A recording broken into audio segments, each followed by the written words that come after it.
Hello?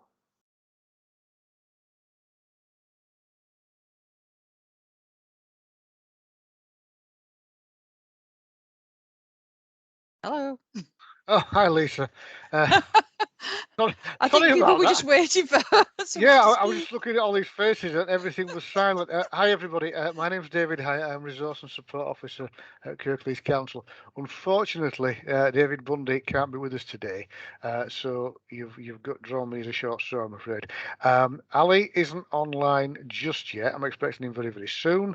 Um, we are recording, so if anybody is unhappy with that, if they want to turn their cameras off, let me just admit you.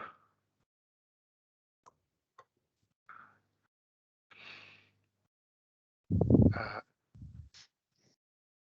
Now we have, um, oh, Ali's here now.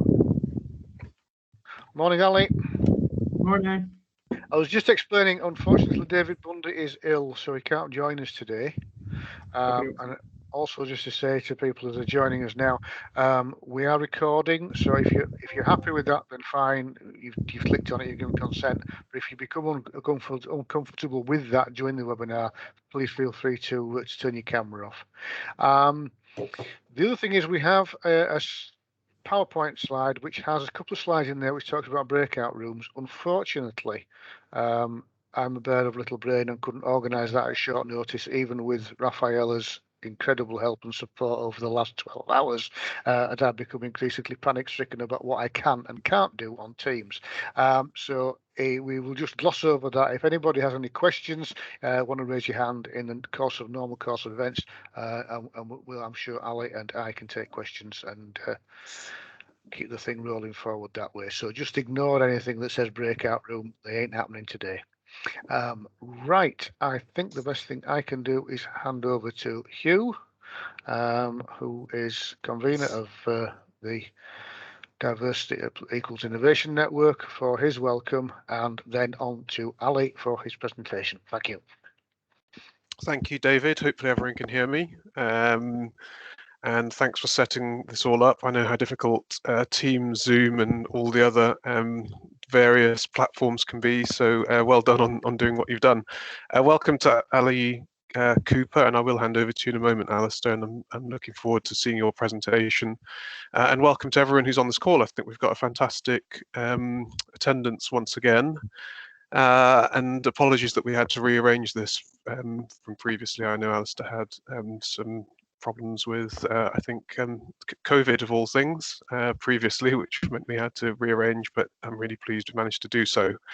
Before we get started, for those of you who don't know who I am, as David said, I'm Hugh Goldborn. I'm the chair of the Kirklees Diversity Equals Innovation Network. A little bit of a mouthful, but in short summary, we are a network, I think, of nearly 30 organisations now in the Kirklees area, all employers, all working hard on some of the things that I think Ali's going to talk about today. But really, we're trying to, I suppose, go beyond compliance with the Act and into best practice. And I think that's really why we set up the network. There's lots of organisations in our area all working on fantastic initiatives around diversity and inclusion. And I suppose we want to ensure that we're sharing that best practice amongst different organisations. It's obviously a very wide field with all the different 9 characteristics, protected characteristics, and we want to ensure that best practice is being shared across all organisations.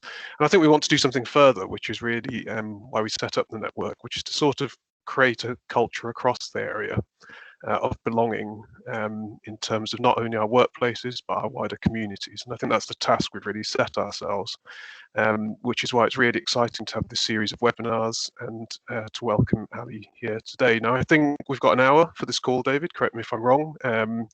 And I think the idea is, Alistair, you're going to present to us for about 10 to 15 minutes and then open things up for conversation.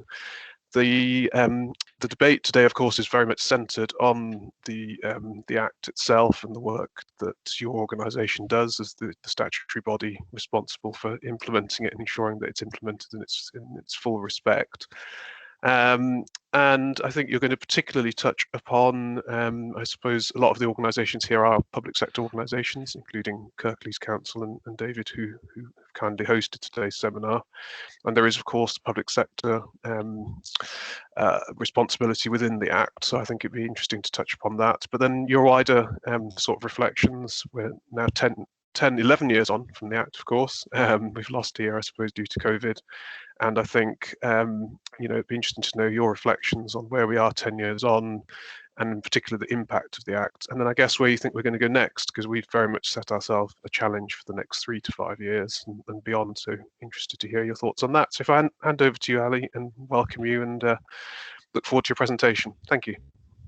Fantastic. Thank you very much, Hugh. And can I just check a couple of things? Sorry. So I was going to cover in 2 chunks, the sort of introduction, and then have a sort of open discussion, and then the sort of evidence on Kirklees and our thinking for reform of the public sector equality duty, and then have a discussion. Just want to check that's okay.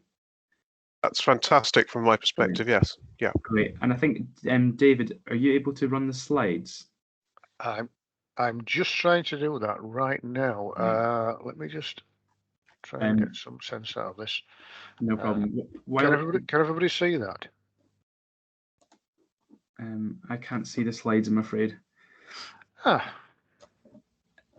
Well, you're getting that sorted, David. I'll just sort of quickly introduce myself. I work in the policy team at the Equality and Human Rights Commission. My name's Ali Cooper, and the session today, I'm just going to sort of reflect on the Equality Act and the public sector equality duty. And I'm here with my colleague Charlie, who I think may not have actually joined the call yet, but he might jump in at some point as we go through.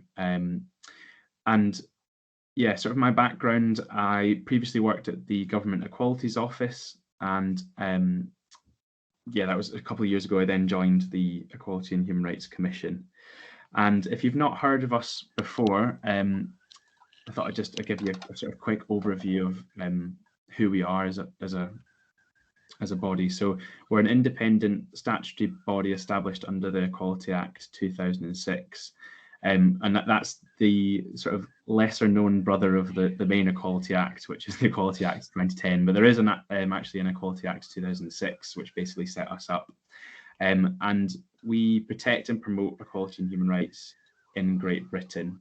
And we're the National Human Rights Institution for England and Wales as well. And we also enforce the Equality Act 2010 across Great Britain. But I just wanted to be clear that we're not here in our sort of capacity as a regulator. We're not here to sort of keep tabs on people in Kirklees. Today, I just wanted to have a really open discussion with you all about the Equality Act 2010 and the public sector equality duty. And just hear from you as well, how you think the law's been working, what you think about it, and in particular, what you think about our thoughts about how we might improve the public sector equality duty. So I think if you go into the next slide, please, David, that'd be helpful. Just give an overview of the session. Can we all see that? Yeah, I can see that. Brilliant. Yeah. Brilliant. So so there are 4 sort of chunks that I wanted to cover off today, and where it says breakout, as David said, we're not going to do a breakout. We're just going to have a sort of a wider discussion with everyone in the room. But the first chunk that I wanted to cover is just give you a bit of a background to the Equality Act 2010 and what it does.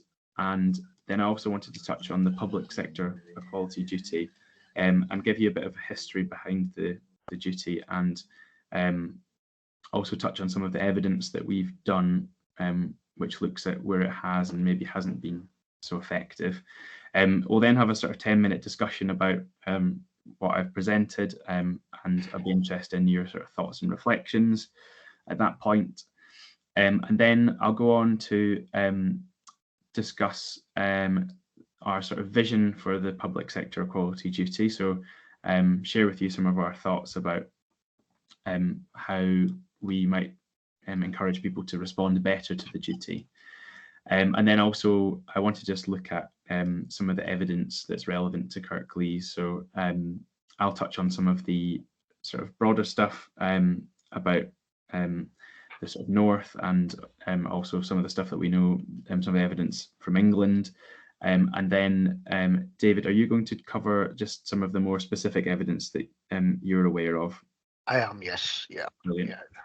And then, yeah. So just on that, a lot of the material that I've got is preparatory, or was actually published in this year's Director of Public Health report for Kirklees, and it looks at the way that we've examined life course impact on protected characteristic groups, and then a little bit of index of multiple deprivation stats relating to Kirklees, because it is an interesting, I would say this, wouldn't I? But it is an interesting area because of the amalgam of our communities and the disparate way in which vulnerable groups are spread within the authority area. Sorry, Ali, just a bit way of background as to what I'll be covering in slide 8. No problem at all. If you could just go to the next slide, please, David, and we'll kick things off. Does anyone have any questions, though, before we get started? I'll take silence as I know. So the Equality Act 2010, I just thought it'd be good to give people a bit of background about the actual legislation. So it's an act of the UK Parliament, and it came into force on the 1st of October 2010. And what it did was it brought together a lot of separate bits of legislation that were sort of swirling around, and made it quite a complicated landscape for people to navigate. So I think it was about 116 different bits of legislation, and some of those bits of legislation you might have heard of. So there's things like the Equal Pay Act 1970, the Sex Discrimination Act 1975, and the Race Relations Act 1976. And what the Equality Act did was it brought together a lot of these different strands of legislation into one place. And its aim was really to provide a sort of single legal framework that protects all the rights of all people and advances equality of opportunity for everyone. So in a nutshell, what the Act does is it prevents people from discriminating, harassing or victimizing other people because they have a protected characteristic. And I've sort of listed some of the key concepts here that are contained in the Act on the slide, just to give you a bit of a sense of like some of the key bits of it. And one of the absolutely fundamental bits to the Act is the concept of protected characteristics. And you may have heard of these because they've become quite sort of well known, and people talk about them quite a lot, but there are 9 protected characteristics in total in legislation. And they are age, disability, gender reassignment, marriage and civil partnership, pregnancy and maternity, race, religion or belief, sex, and sexual orientation. And they are the sort of the key bits that the Act sort of focuses on in terms of how it operates with discrimination. I'm just actually going to post these, I think, if I can, into the chat, just in case people are interested. Let me just copy and paste them. I realise they're not on the slide, so it might be a bit confusing. Just a second. There we go. Okay, so that's the protected characteristics, but there's also the bits of discrimination protection. So these are divided into direct discrimination, indirect discrimination, harassment, and victimization.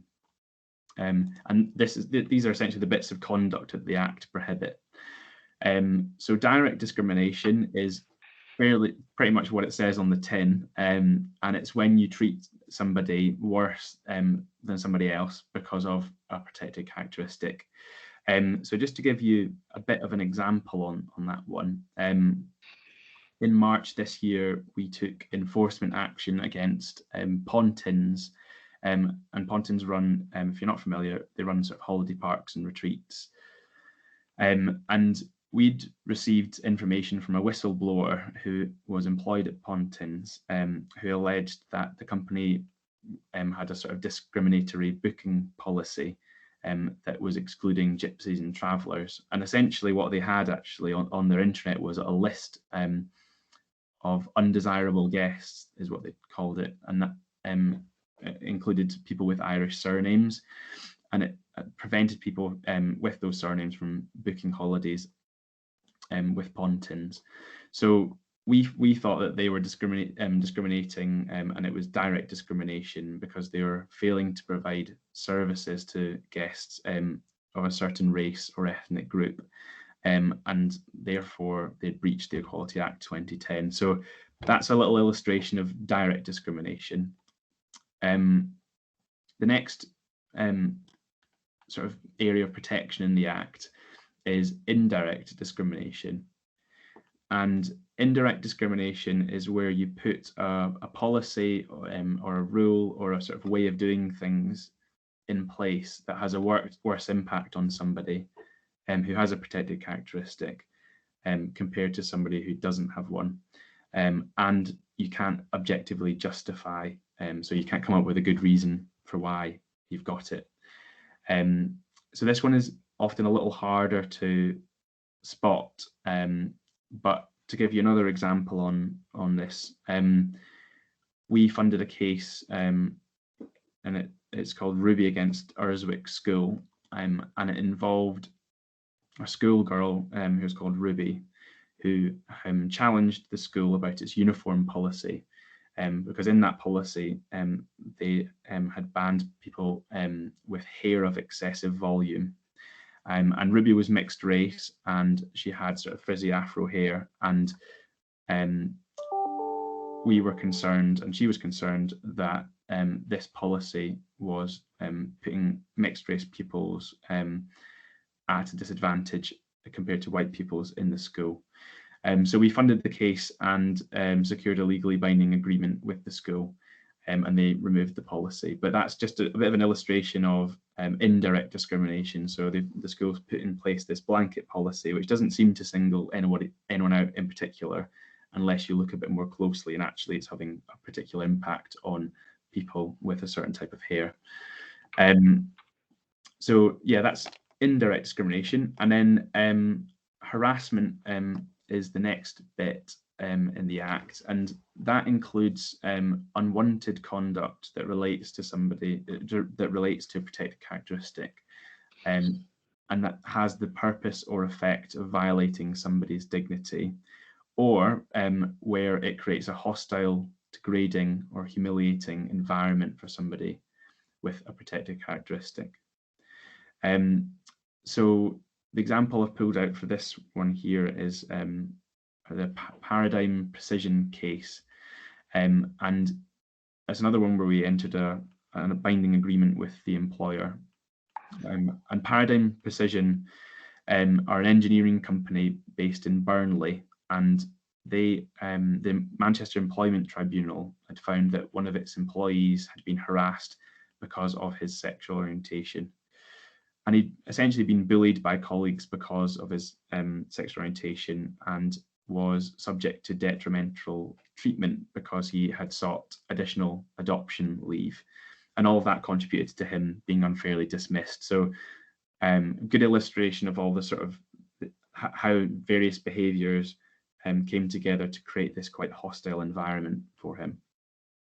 And then the final chunk, the sort of key chunk in the Act, is victimisation, and that's where you treat somebody unfavourably because they have taken or might take action under the Equality Act. So it's essentially, if somebody is looking to make a challenge under the Equality Act and you treat them badly because of that, that is in itself prohibited. And then on that slide, I've also got the public sector equality duty, which is the sort of thing that we'll discuss next, but that's another key element of the Act. I realise I've covered quite a lot of content in this chunk, so does anyone have any questions on that at this stage? I can't see anyone, so you might have to just speak. I had a question, if that's okay. So it's David Smith here, actually. A couple of us on the call work for the West Yorkshire Combined Authority, and Jonathan Stevens told us about this event. So I hope you don't mind us learning from what you're doing. It sounds great. No, it was just the question I wanted to ask was about the gender, sex debate around the protected characteristics, which I think is causing some confusion at the moment.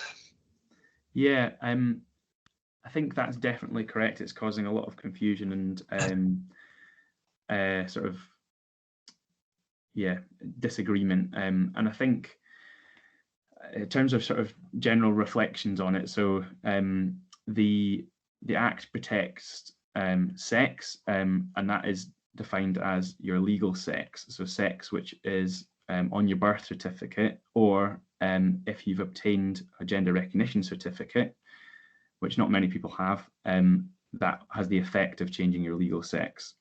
And there's the gender reassignment protected characteristic, and that protects people who are on a process of sort of changing the attributes of their sex. So if they're on a process of sort of changing how they dress or changing other sort of attributes. And I think sort of one of the tensions that has arisen is that the word gender reassignment, the protected characteristic itself, was historically seen as quite a sort of in quite a traditional sense. So it's people sort of who are changing their sex from male to female, and they're sort of going through that transition process.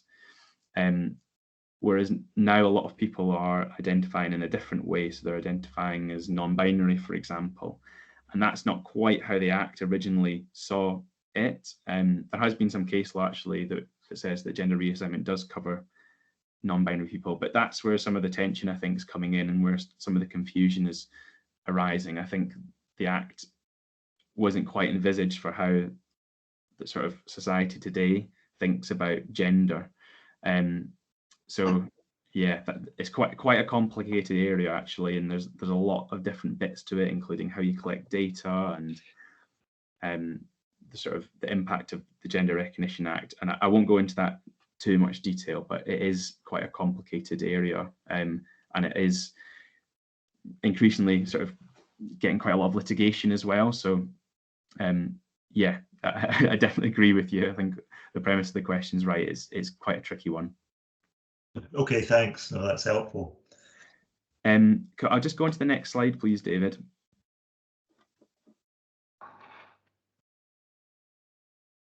Oh, I don't know if that's moved through yet. Can you see that, everybody? I'm still on the Equality Act slide, so if you can move us onto the public sector equality duty slide, that would be helpful. And I'll just really quickly cover that before we go into discussion.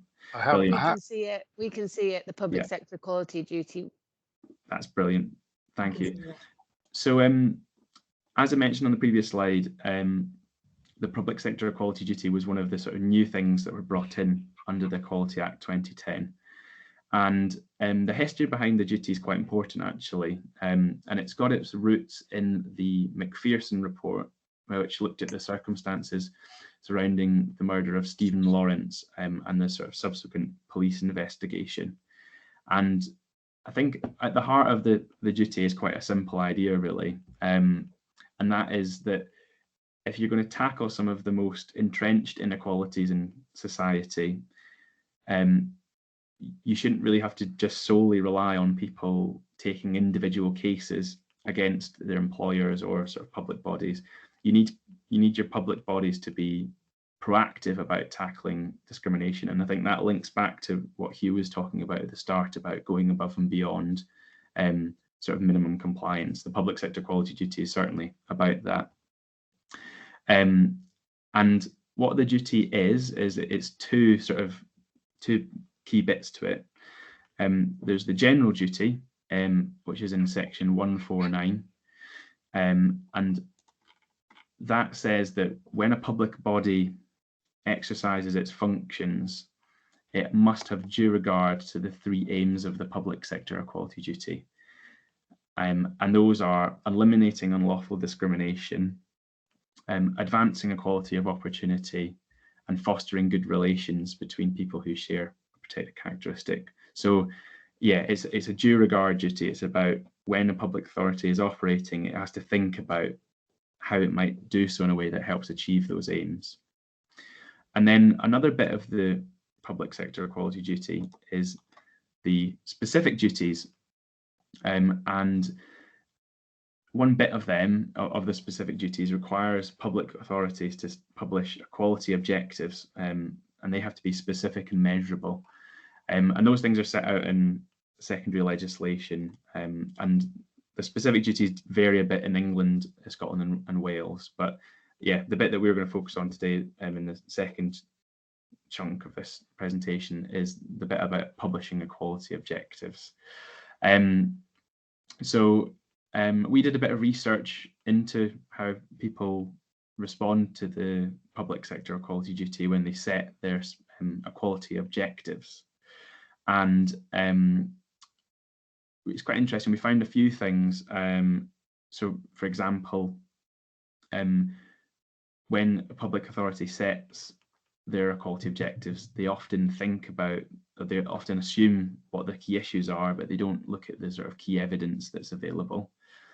They often are prone to also focusing on the easy wins, so equality objectives that target some of the sort of easier things to achieve, rather than going after some of the more difficult, more entrenched inequality issues. And then often we found that there was a lot of attention put on internally focused type activity. So things like capacity building objectives or delivering sort of unconscious bias training, rather than focusing on the sort of the key inequality that's relevant to the public authority's remit outside of it as an institution. And then lastly, there's often a real lack of clarity about what actions actually being taken to achieve equality objectives. So yeah, that's our sort of what our research found about the public sector equality duty. And I think worth noting just on this point, because I know not everybody on this call is a public sector body, but the duty, because it applies to all of the functions that a public authority carries out, it's relevant, for example, when it's contracting. So when it goes out to contract, that the duty will pass on if the contract involves the contractor delivering a public function. But it is also just generally relevant when a public authority is sort of interacting with businesses or the voluntary sector. The duty might be at play there as well. So it's definitely not sort of just about public bodies and public authorities.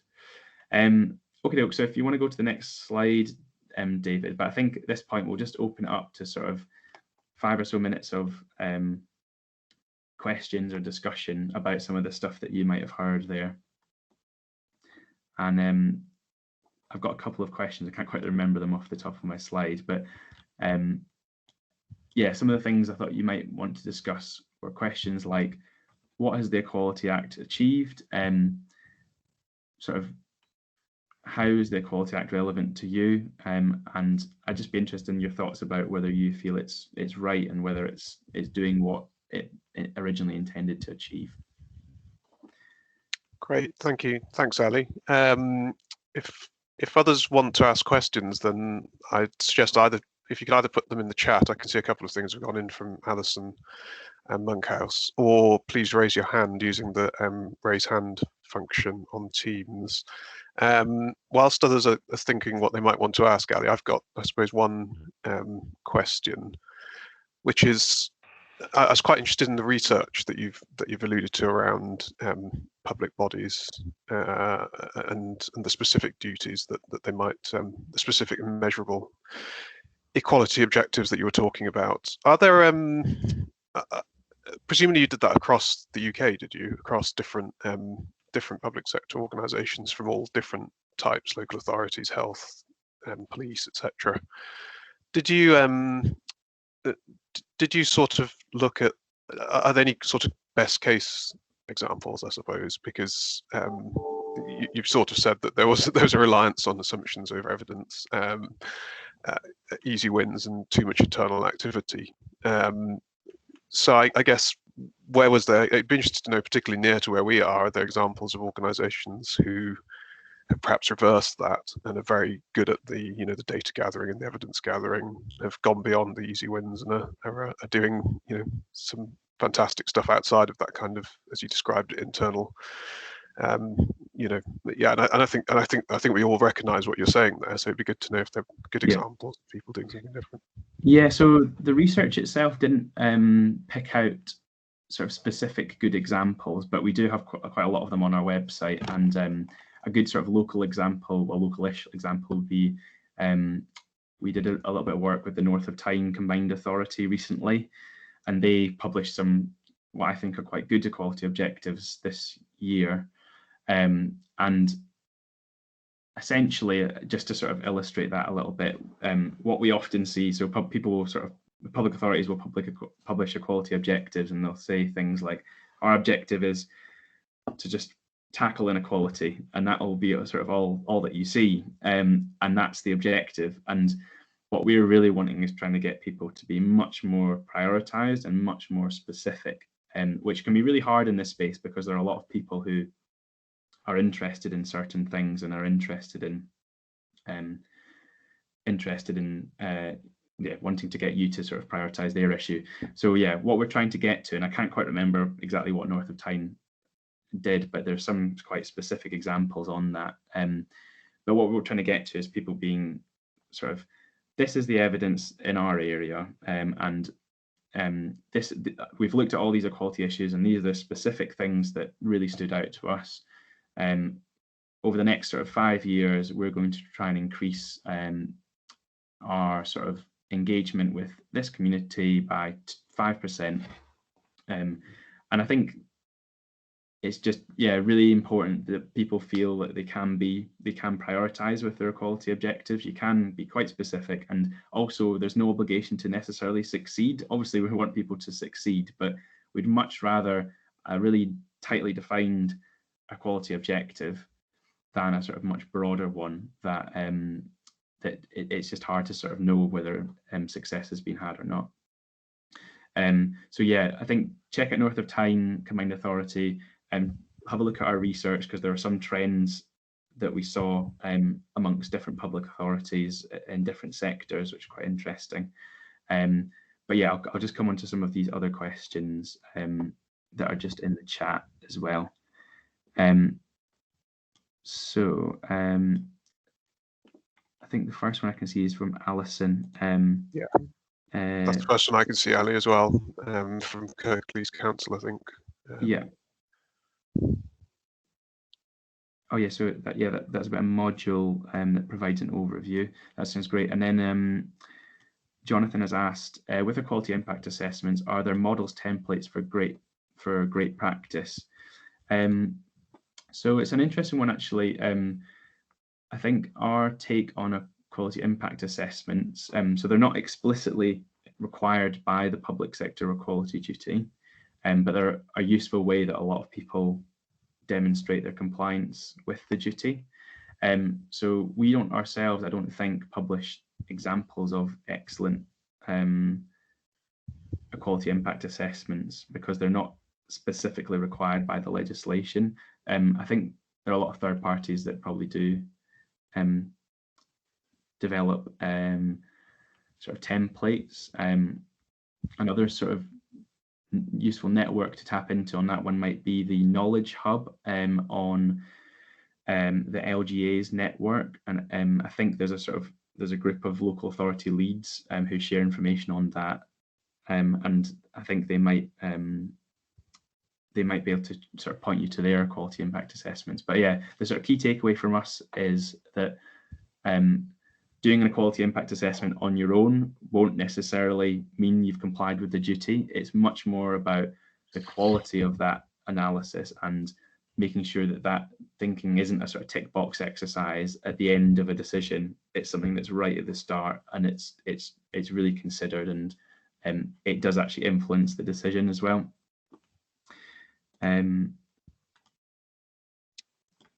So that's a question for David. I'll skip that one. David Smith asked, I would be interested in any work the EHRC have done on promoting good practice and fostering good relations between protected groups. Yeah, so it's a good question. I'm not particularly familiar with any sort of specific examples off the top of my head, but we've done various projects. I don't know, Charlie, I think you joined the call now, but I don't know if you've got anything that springs to mind on that one, with sort of examples where we've promoted good relations between protected groups. I think it's difficult because we do that in a lot of the work that we do. Yeah, no, hi everyone. Sorry, I was a little bit late joining the call. I work with Ali on this area and on a sort of broader policy work in relation to the equality and human rights framework. It's a really good question. So I have to say this. So so Ali and I work in the policy directorate at EHRC. We have a separate function which is called our compliance team, which is and their focus is very much on helping organisations to meet their objectives, meet their obligations under equality law and achieve best practice. So I'm afraid I'm not the expert on the particular question about work to promote good practice. I'm afraid I'm just having a look on our website to see what I can find. And we can do that. We can put, if people have specific questions, we can put you in touch with the people who are specialists in that area in EHRC. I think one good example that springs to mind is probably our work on our race roadmap, which we published a few years ago, which sort of set out how we thought the government should set a strategy on race. And there's also a lot of our research as well. Tries to help people understand some of the different issues. So, for example, we did some work on attitudes towards transgender people, which we published, I think, sort of August last year. And that was with the British Social Attitude Survey. So the sort of work that we do often is trying to help people understand some equality issues. And I think through that should give people the tools to help them foster good relations between protected characteristic groups. It's quite a tricky question to answer, actually, though, because it sort of permeates a lot of what we do because we're always working on these issues. So yeah, hard to single out something specific in a way. I think those are the questions. I think those are the questions in the chat, Ali, so far, and I haven't seen any raised hands. So I think I think we're probably. But I just wanted to check, David. Did that answer your question? Yeah.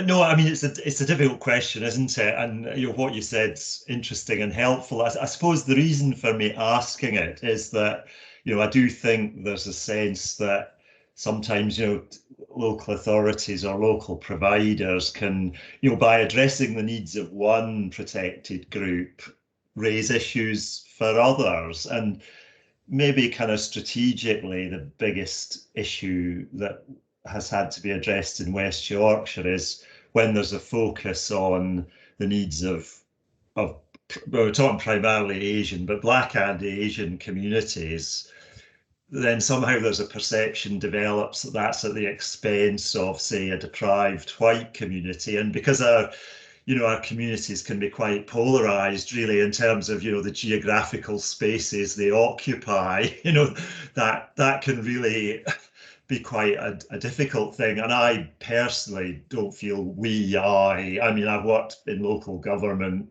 worked in the local authority sector, I've worked in the voluntary sector and policing and crime. I sometimes feel we haven't really handled that very well, frankly. And related to that, I suppose, is the whole business about how poverty and deprivation figures or doesn't figure, in the provisions of the Act. And I believe, I mean, I don't know the detail of this, but wasn't that an area that was originally intended to be covered in the Act, but then had to be dropped? But I mean, I suppose there are easier, or maybe they're not easier, but you know what I mean, there are more specific examples. I mean, the faith sexual orientation thing is a classic example, isn't it, of how, you know, how the requirements of two different protected groups can really, you know, really clash with each other in a very obvious way. But we've had the debates about trans rights, which we've already started to talk about.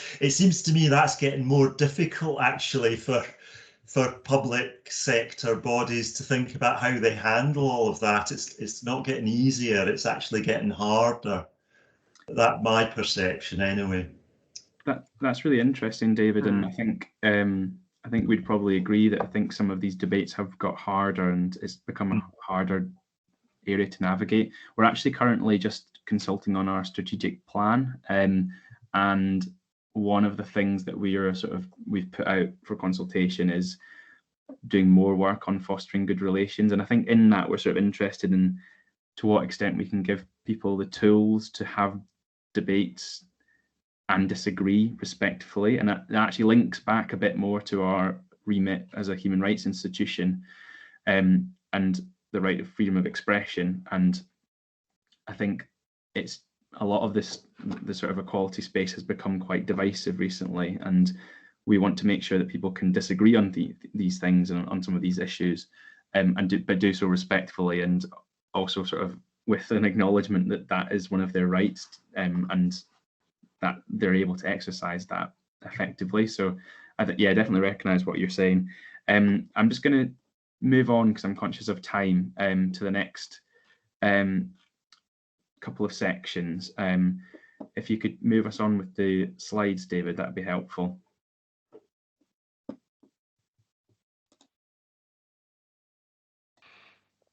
I think maybe a bit of lag, but the next section that I want to cover is about our vision for success on the public sector equality duty. So in the previous slides, I talked a bit about those sort of problems that we identified in our research about the duty.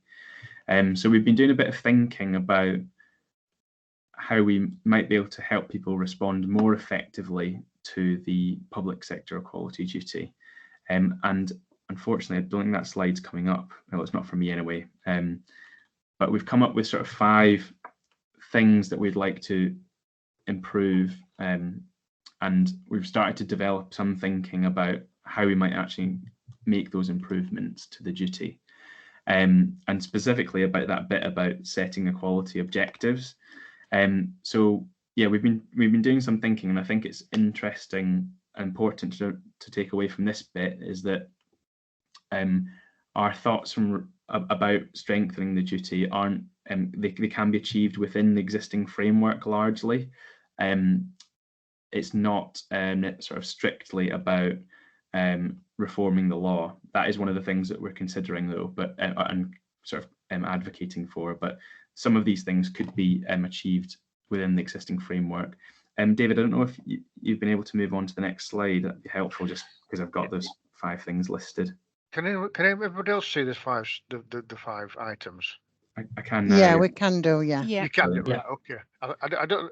It's like you say, Ali, I don't think it's a lag, and it's not updating for everybody at the same time. Right. So we'll move on to slide 7. There we go. So those 5 sort of themes, they involve. Sorry, can you go back to the previous one, David?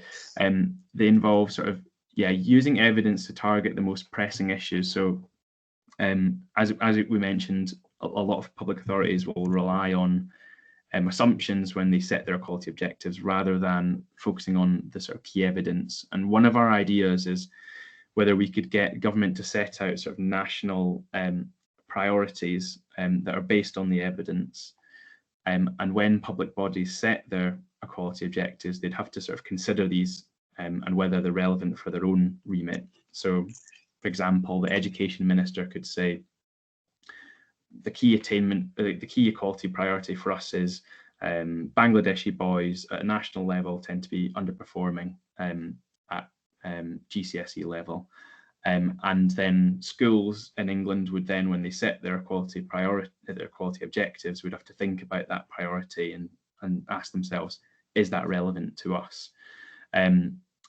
I think, yeah, under the current model, you could sort of think about, we encourage public authorities to look at the evidence base more when they set their objectives. So that's the first bit that we would like to improve. And then there's also publishing action plans. So some public authorities voluntarily do that, but we really want to encourage people to publish action plans that set out how they hope to achieve their equality objectives. The third idea we've got is about using the tools available to help achieve change. So in particular, we're interested in getting public authorities to think about how they could use, for example, their procurement powers or their powers under the Equality Act to use positive action to help achieve their objectives. So for example, positive action enables you to target recruitment at certain communities and means that isn't unlawful. A fourth idea is around measuring progress effectively. So we want public authorities to really clearly communicate when they've either delivered the actions that they set out in their action plans, and also to sort of chart really clearly the progress they're making, or maybe not making, to achieving their equality objectives. And then the last sort of theme that we're interested in exploring is building a robust accountability framework. So what we want to happen is for regulators or inspectorates who already play quite a close role with some public authorities, we want them to be asking about equality objectives and asking people how they're progressing against them. So for example, just going back to the school example I gave earlier, but we're interested in whether Ofsted, for example, could look when they inspect a school, could be asking that school, are you making progress on your equality objectives? Do you have an action plan, and are you sort of delivering those actions? So yeah, that's just a really sort of broad flavour of the sort of key evidence. Our key thinking on success for the PSED. I'm just going to zoom over to the next slide, please, David, where we're just going to discuss some of the key evidence that's relevant to Kirklees. So I'll just go first with some of the key bits of evidence that we're aware of, and then David's just going to very briefly cover some of the stuff that he's aware of. And then we'll just open it up for the last 5 minutes for a bit of discussion on some of this stuff that I've talked about. So in terms of our research, we did a big bit of research in 2020, which looked at the impact of coronavirus. And the key sort of takeaway from that is that we think the pandemic is likely to entrench some inequalities that already exist and sort of make the sort of existing problems worse. So some of the sort of more specific things that we pulled out in that research were about the expected rise in poverty, particularly among young people, ethnic minorities, and disabled people, who are already at sort of closest to the poverty line.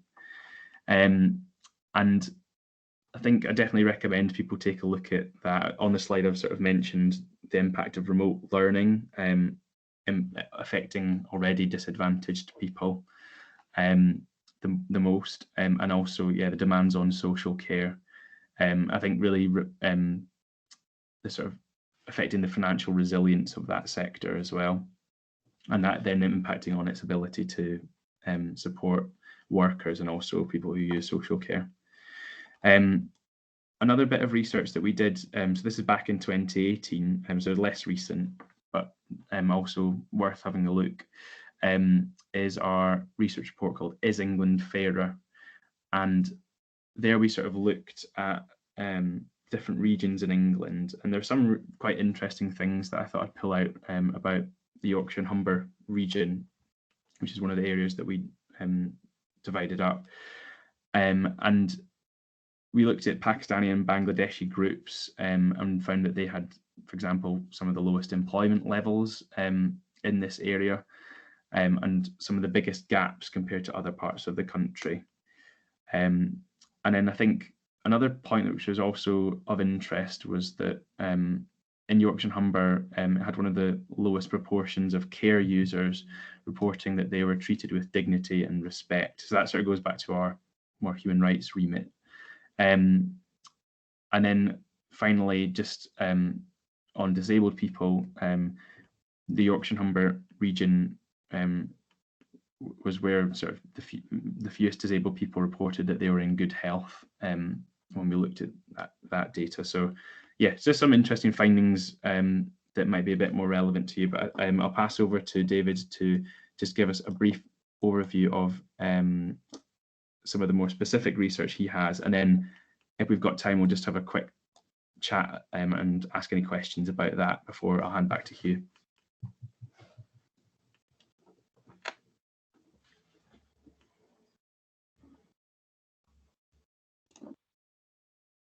Thank you, Ali. We've in Kirklees, we adopted a different approach to the preparation and publication of the statutory requirement, which is the Director of Public Health report, and we specifically decided that in light of the pandemic and the way it had exacerbated pre-existing areas of deprivation within the borough and amongst individual parts of the community, which we could drill down and see were mainly down to areas of protected characteristic groups in many cases. The idea of looking at life course approach was to look at the effects that critical stages in each phase of life, from prenatal to retirement, could be exacerbated, affected, or disadvantages measured by looking at specific protected characteristic groups. So we could look at, say, for example, multi-generational housing, unemployment, health, public health considerations, reduction in life expectancy, reduction in years of wellness, if you like, the number of years that people can enjoy life and before major illness strikes, and these all showed up as being areas of concern.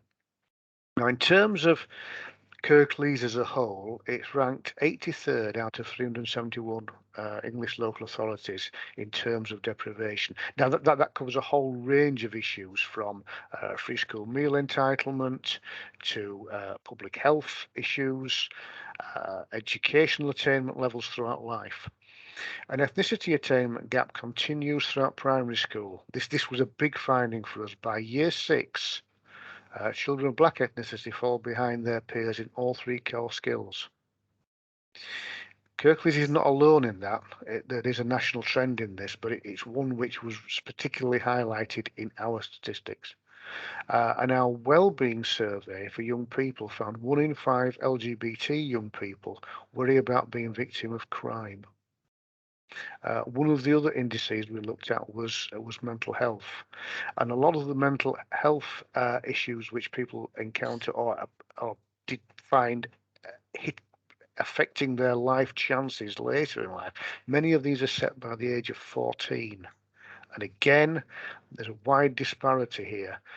We found sort of, traditional working class areas, working class female students 14 and under were suffering disproportionately higher number of mental health referrals, which again at the moment is very, very difficult to deal with, because there is a backlog. CARMS is very, very overworked, and the whole getting a referral in the first place can be difficult, and it's made even worse during pandemic, when people are obviously locked down. They're trying to learn from home. They've got all the pressures of trying to do that, and it locks in. And we're seeing now that these issues are going to work through into later life, into adolescence, going out there in the job market, trying to enter higher education. They will all impact and snowball as life develops of people. Disabled adults are more likely than the Kirklees average to live in lower income households.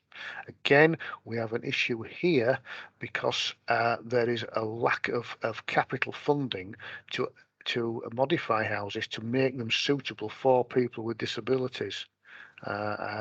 Looking at this from a homes and neighbourhoods perspective, that idea of being able to improve homes to make them livable, requiring money, is hitting people with disabilities and people who are in multi-generational housing in particular, and it affects life chances across the whole range.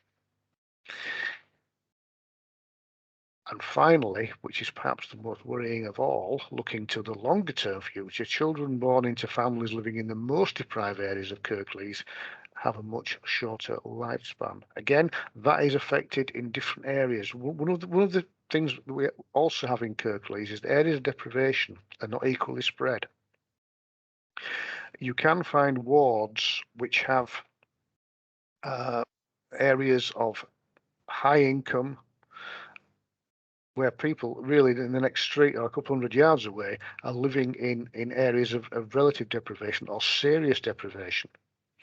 That is particularly true in Huddersfield area and North Kirklees. So it really is a situation that you've got to drill down into lower neighbourhood areas to really get a handle on where deprivation is striking most and across which protected characteristic groups.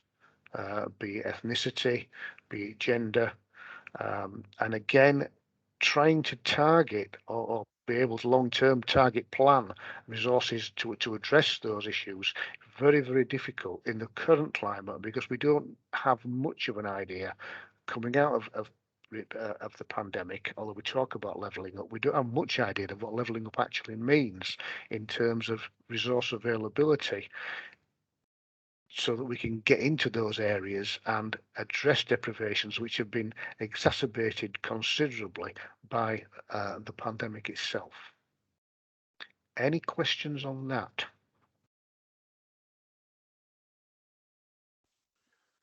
David, I think you had one question around what the 3 core skills are, but I think Sarah might have responded to that, being maths, reading, and spelling, Yes, punctuation, and grammar.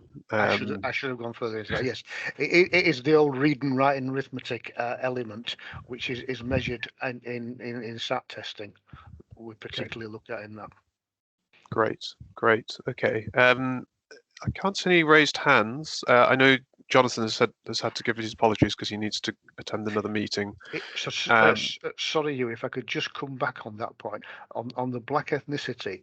This is one of the areas that we do need to look at carefully, because the idea of BAME as being a homogenous whole falls spectacularly apart at this point, because in some black ethnicity groups, educational attainment is considerably higher.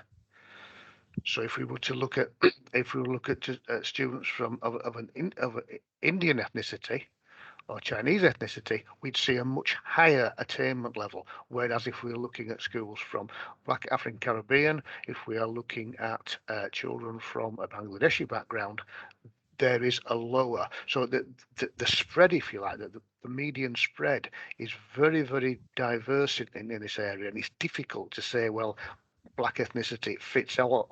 It obviously doesn't. You have to drill down into each of those nationality groups, which thankfully Ofsted league tables do, so you can get a much better handle on these things. And again, it's not equal throughout Kirklees. You will find some areas where Black African Caribbean students are doing on a par with the rest of the cohorts, and other areas where they are considerably below. So it's a difficult thing to sort of get a handle on, and the statistics can paper over a multitude of individual issues. It's a fascinating area to work in, and you see how the deprivations affect people at various stages throughout education. So you're moving in from early years reception, you're moving key stage 1, key stage 2, key stage 3, and then you go into your post-16s.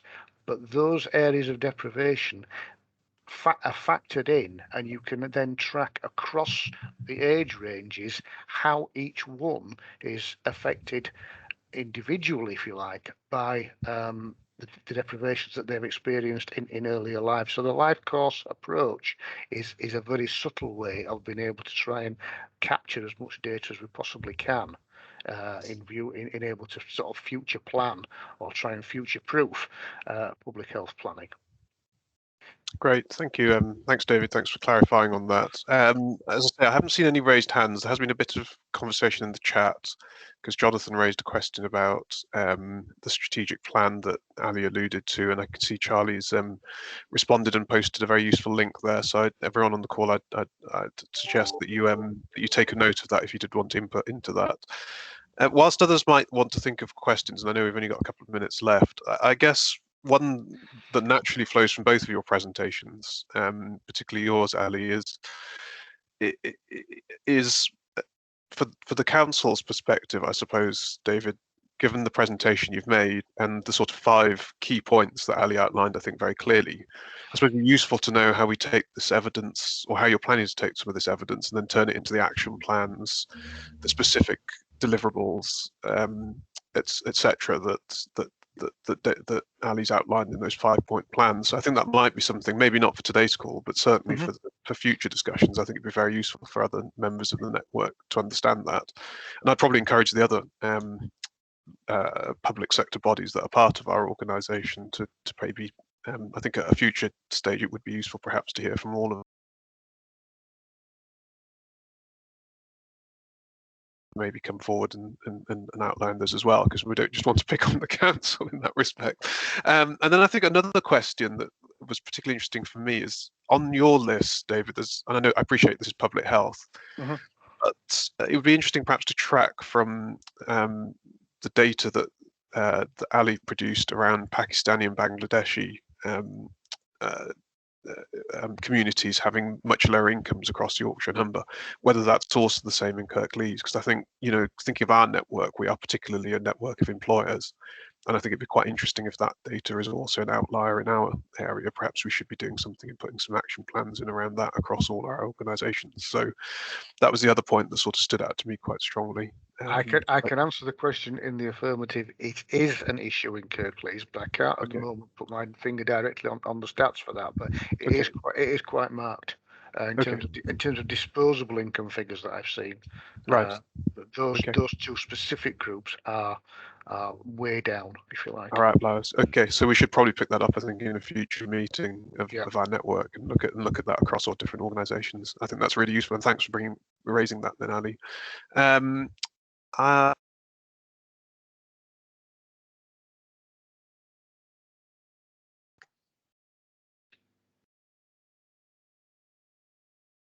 Offline and see if there's anything we need to go back to.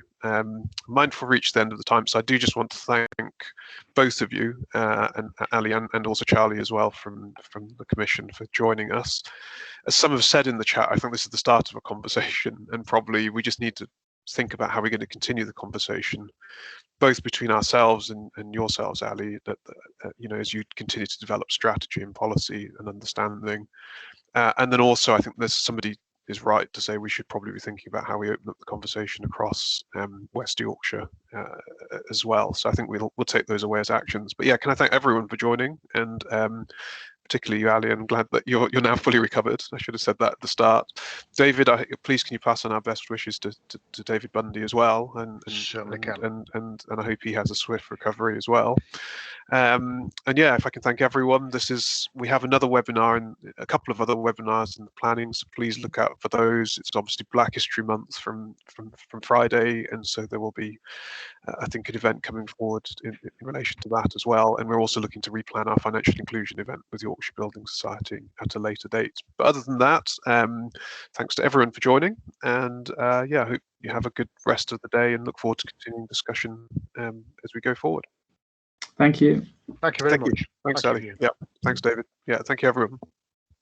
Bye. Bye. Bye.